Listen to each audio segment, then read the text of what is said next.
Hi, and welcome to this special post-election edition of PGTV.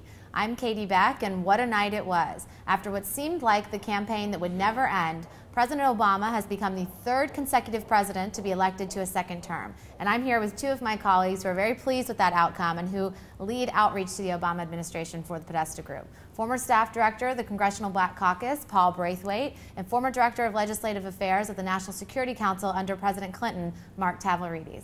Welcome to you both, and congratulations. Thank you. Have you both had your coffee today? Absolutely. Just a cup of tea for me. Okay, so let's start with the here and now. Other than us nursing what I'm sure are many hangovers in Chicago and at the White House today, what's happening in the White House and what should we expect will be happening in the coming days as the president readies for his second term?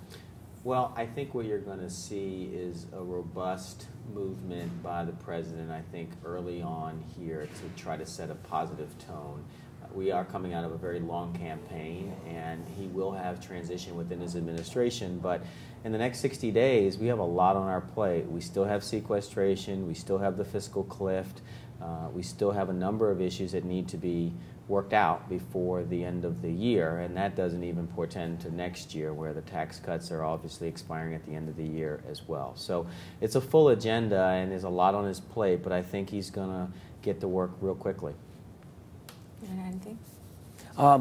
Yeah, I think there's an excellent opportunity for the president to work with the bipartisan leadership in Congress, not only on these short-term, significant major policy issues, but in the long term in the next Congress.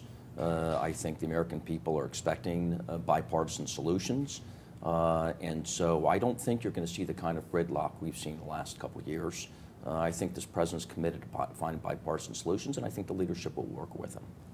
And so, you know, as the transition takes shape, there's going to be some probably rearranging of some of the deck chairs, and eyes are going to quickly turn to sort of who the who's who of the next administration or the president's second term will be. So walk us through, if you can, kind of the short list of where some of these, we might expect to see some of these changes, and then what do you think is going to be tops on the president's agenda for his next term?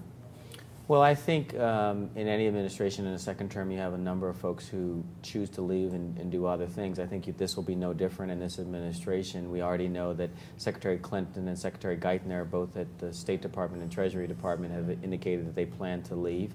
I think you'll see other cabinet officers leave. The president, will announce a transition director and some leads, and he will go about the business of governing. But as Mark said, I think what you'll see the president do is he will call the leadership over to the White House and say, look, we've got to work together. We're out of the campaign season now. Let's buckle down and let's get to work. And top of those lists are going to be many of the things that he talked about on the campaign trail that he wants to do. I think the economy comes first and foremost, and we have tax and spending issues that they will have to buckle down and tackle. I also think it'll be important to not only look at the new cabinet officers that will come in, but also some of the sub-cabinet positions, people that are formulating policy. And when Secretary Clinton leaves, some of her senior staff will leave with her. So I think we will have an eye on also those senior administration officials just below cabinet rank that shape public policy. All right, so once all these key folks are in place, we then turn to the president's agenda. What do we think is going to be tops on his priority list for his second term? Well, I think there's a lot of things in the first term that were passed. So whether we're talking about healthcare implementation or Dodd-Frank implementation, I think you're going to see a lot of work in those two spaces. I think in terms of what he talked about on the campaign trail, tax reform in 2013 is going to be huge, and I think that impacts every American, every business, every small business in the country, and there'll be a lot of interesting play there. I mean, the president will have one vision, and he will sort of set the tone, but I think some of our leaders in Congress, up and down the rostrum on many of the committees that'll have new members, again, both in the House and the Senate, are going to have some say in all of that. I think job-creating legislation, I think there's an opportunity to pass some legislation on infrastructure, road and building, roads and highway construction. I think entitlement reform, whether it comes through the lame duck section or something more structurally long-term in the next Congress. And then if I might add from a foreign policy standpoint, which may not entail passing legislation, but I think a major priority for President Obama and in working with Congress will be preventing Iran from obtaining a nuclear weapon. and I think that will consume a lot of his national security agenda. Yeah, I want to pick up on Mark's point on the infrastructure. I think really coming out of Hurricane Sandy, I think you may see a renewed emphasis on whether we're talking about energy or climate change or the environment in general and rebuilding.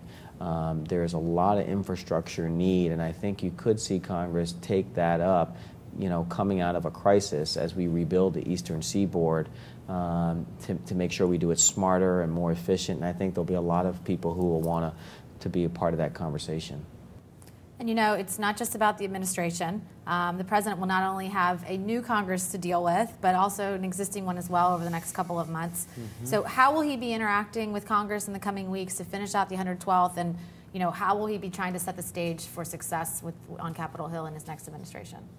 Well, it really will be up to the leaders of the House and the Senate to meet the president halfway. And I think you'll see the president make a renewed effort to extend his hand in bipartisanship. Look, in the Senate, you need 60 votes to make anything happen.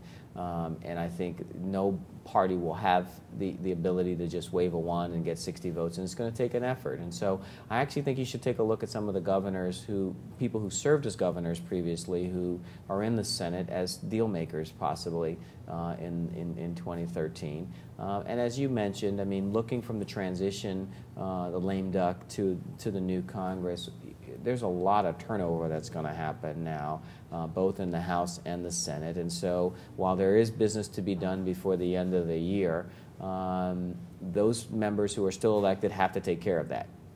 Moving to next year, I think you'll have a new group of people that don't necessarily have all of the baggage of this Congress moving into next Congress. So I think that'll give them a little bit of a renewed effort to jump on these issues early and hopefully without the necessary arguments that have taken place in the past. Yeah, I would only add that Paul had mentioned sequestration and the fiscal cliff.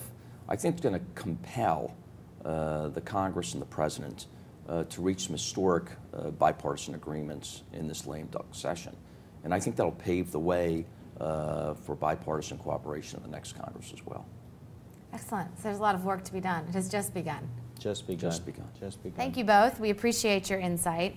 And for further perspectives and projections as the transition takes shape and further policy developments unfold in the coming weeks, keep your eyes on the PG Pipeline.